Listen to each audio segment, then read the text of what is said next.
হলদিয়ার জামবেরিয়ায় আবার শুনানির নোটিশের প্রতিবাদে বিক্ষোভ দেখালেন গ্রামবাসীরা।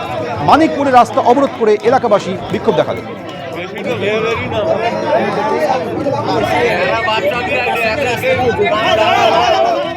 এসআইআর বিক্ষোভে উত্তপ্ত হয়ে উঠল পোলবাতে আবার দুটি বিক্ষোভের ঘটনা ঘটে আজ। শুনানিতে হয়রানির অভিযোগে বিক্ষোভ দেখান গ্রামবাসীরা, রাস্তায় টায়ার জ্বালিয়ে বিক্ষোভ অবরোধ করলেন তারা।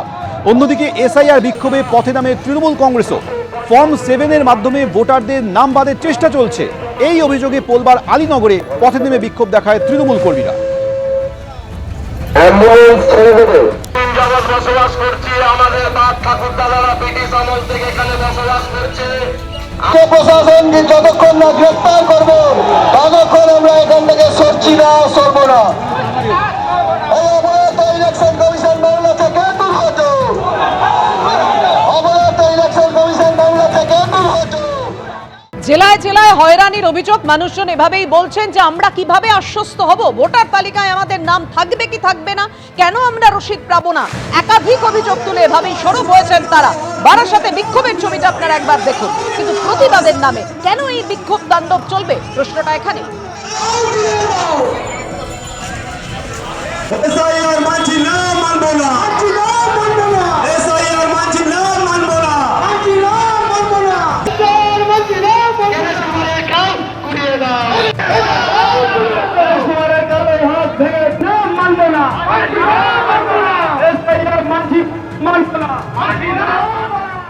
বাসন্তীর পর এবার সন্দেশখালী। এসআইআর শুনানি কেন্দ্রে বিক্ষোভের ছবি আপনাদের সামনে রাখবো। সন্দেশখালীর ছবি আপনাদের সামনে রেখেছি, দেখতেই পাচ্ছেন। এসআইআর শুনানিতে হয়রানির অভিযোগে বিডিও অফিসে তাণ্ডব চলল। রিসিপ্টে কন্টেন্ট নট ভেরিফাইড লিখে দেওয়ার অভিযোগে এই বিক্ষোভ দেখানো হয়েছে বলে জানানো যাচ্ছে। ন্যাজাটে বিডিও অফিসে ঢুকে তাণ্ডব চলে, টেবিলে ভাঙচুর পর্যন্ত করা হয়।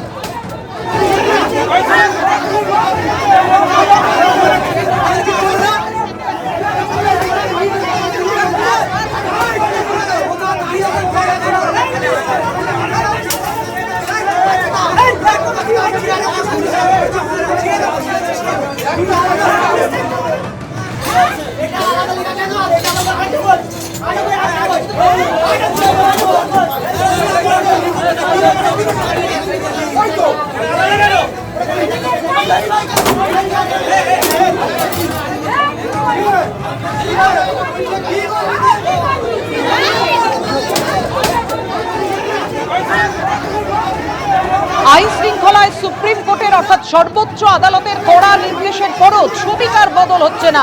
ফারাক্কা, চাকুলিয়া, বাসন্তী, সন্দেশখালী, তালিকাটা ক্রমশই দীর্ঘ হচ্ছে। দেখতে পাচ্ছেন এসআইআর শুনানিতে হয়রানির অভিযোগে স্থানীয় মানুষজন যারা শুনানিতে ডাক পেয়েছিলেন তাদেরকে কিভাবে হয়রান হতে হচ্ছে, সেই অভিযোগে বিক্ষোভ দেখানো হয়। তাণ্ডব চলে রীতিমতো প্রতিবাদের নামে।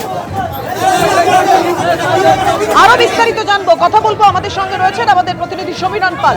সমীরণ, পাপিয়া দেখো, আজকে সন্দেশখালী 1 নম্বর ব্লক অফিস অর্থাৎ বিডিও অফিসে ন্যাজার থানার অন্তর্গত, সেখানে এসআইআর এর শুনানি চলছিল।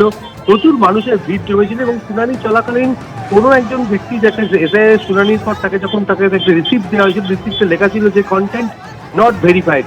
নথি দেওয়ার পরেও কেন কন্টেন্ট নট ভেরিফাইড লেখা থাকবে, এই নিয়ে উত্তেজনা ছড়ে এবং যারা এসআইআর এর শুনানিতে এসেছেন তারাই বিডিও অফিসে রীতিমতো তাণ্ডব চালান। টেবিলের কাঁচ ভাঙচুর করেন, কাগজপত্র তছনছ করে ফেলেন, কম্পিউটার ভাঙচুর করেন, রীতিমতো ভাঙচুর চলে বিডিও অফিসে। এবং খবর পেয়ে ঘটনাস্থলে ন্যাজার থানার পুলিশ এসে পৌঁছয়। এই মুহূর্তে র্যাব নামানো হয়েছে এবং এর জেরে বেশ কিছুক্ষণ এসআইআর এর শুনানি বন্ধ ছিল। এই মুহূর্তে বিশাল পুলিশ বাহিনী আসার পর শুনানি প্রক্রিয়া শুরু হয়েছে। কিন্তু বিডিও সরাসরি অভিযোগ করেছেন যারা শুনানিতে এসেছিলেন তারা রীতিমতো তাণ্ডব চালিয়েছেন। তার অফিসে টেবিল ভাঙচুর করা হয়েছে, কম্পিউটার ভাঙচুর করা হয়েছে, নথিপত্র ছিঁড়ে ফেলা হয়েছে। রীতিমতো কিছুক্ষণ ধরে তাণ্ডব চালান যারা শুনানিতে আছেন তারা, এবং তাদের বক্তব্য যে তাদেরকে হয়রানি করা হচ্ছে এবং যে একজন ব্যক্তি যাকে রিসিপ্ট দেওয়া হয়েছে তাতে কেন নথি দেওয়ার পরেও কন্টেন্ট নট ভেরিফাইড লেখা থাকবে, এই নিয়ে উত্তেজনা ছড়ায়। পুলিশ এসে এই মুহূর্তে পরিস্থিতি নিয়ন্ত্রণে এনেছে। পাপিয়া, পুলিশ এই মুহূর্তে পরিস্থিতি নিয়ন্ত্রণে এনেছে, কিন্তু পরিস্থিতি এমন তৈরি হলো কেন, এতটা উত্তপ্ত হলো কিভাবে যে পরিস্থিতি সামলাতে র্যাব পর্যন্ত নামাতে হলো?